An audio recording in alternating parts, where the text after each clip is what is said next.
Komið sæl og velkomin heim í stofu, ég heiti Bryndís Svavarsdóttir. Í dag, 17. ágúst, er 9. sunnudagur eftir þrenningarhátíð og þema dagsins er gjafir andans, góðir ráðsmenn. Í lektíunni erum við hvött til að leita speki og þekkingar í orði Guðs.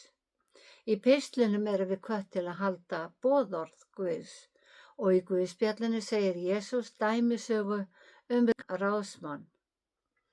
En við skulum byrja þessa stund eins og ávallt á því að signa okkur og við segjum saman í nafni Guðs, Föður, Sonar og Heilags Anda. Amen. Já, þema dagsins er gjafir andans, góðir ráðsmenn. Lexían og pistillinn hvetja til íhugunar og hlýðni við boðorð Guðs. Lexían er stutt og þar stendur: ef þú hlýðir orðum mínum og geymir boðorð mín hjá þér, veitir speki minni athygli þína og hneigir hjarta þitt að hyggindum. Já, ef þú kallar á skynsemina og hrópar á hyggindin, ef þú leitar að þeim eins og silfri og grefur eftir þeim eins og fólgnum fjársjóði, þá mun þér lærast að óttast Drottinn og veitast þekking á Guði. Drottinn veitir speki, af munni hans kemur þekking og hyggindi. Áður en Móse sótti lögmálið og boðorðin upp á Sínaífjall hafði Guð ekki sett nein lög. Með lögmálinu og boðorðunum voru komnar samfélagsreglur til að halda heilbrigði og til að halda frið við Guð og menn. Boðorðin 10 þekkjum við best og þau eru nefnd nokkru sinnum í Guðspjöllunum, en það er athyglisvert að þegar Auðugi höfðinginn spyr Jesú hvað hann eigi að gera til að komast í ríki Guðs, þá telur Jesús aðeins upp þann hluta boðorðana sem eru samfélagsreglur. Hann sagði: þú kannt boðorðin.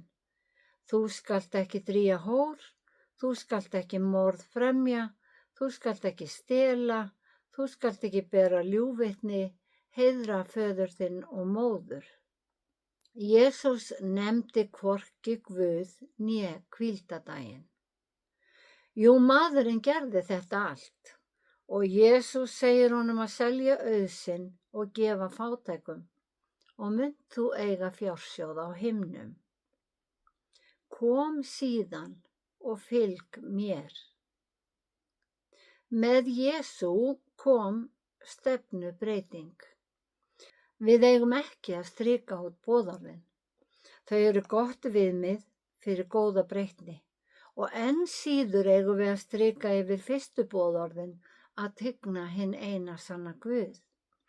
Því Jesús sagði manninum að fylgja sér.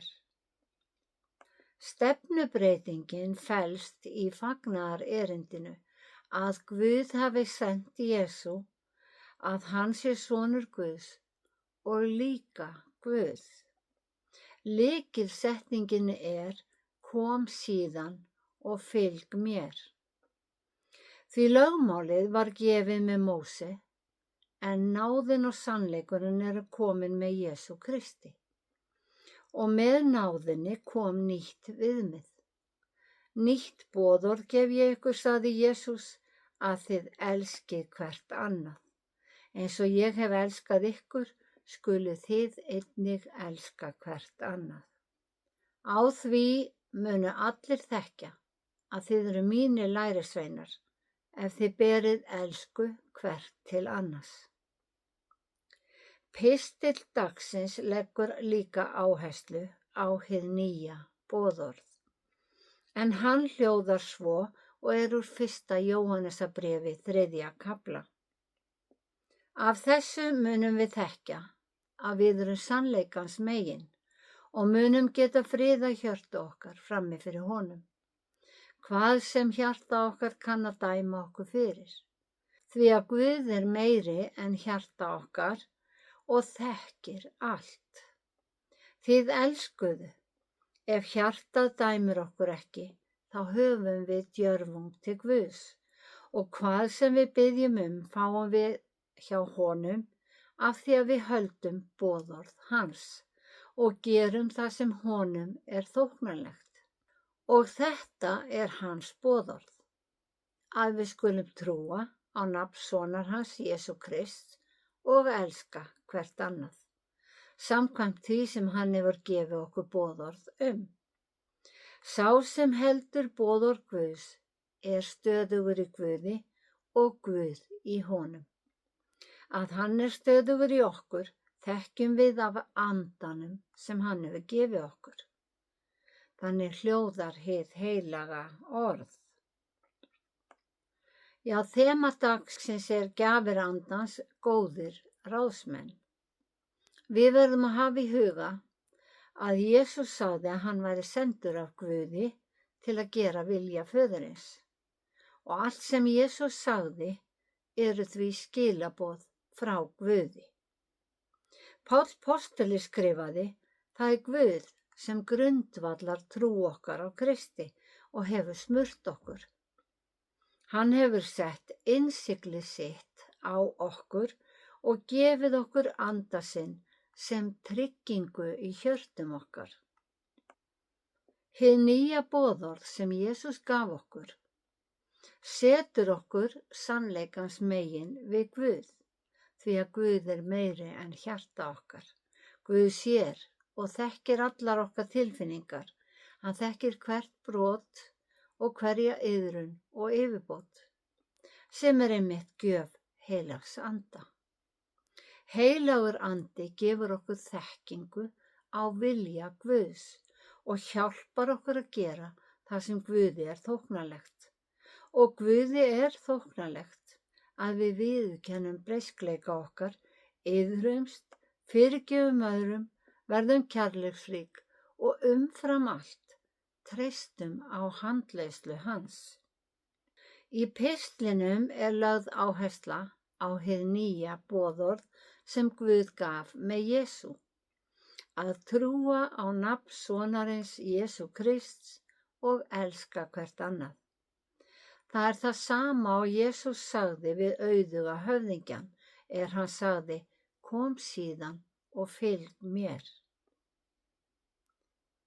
Þessi frásögn var undanfari orða Jesú að auðveldara sé úlvalda að fara gegnum nálarauga en auðmanni að komast inn í ríki Guðs. Því að hvar sem fjársjóður þinn þar mun og hjarta þitt vera.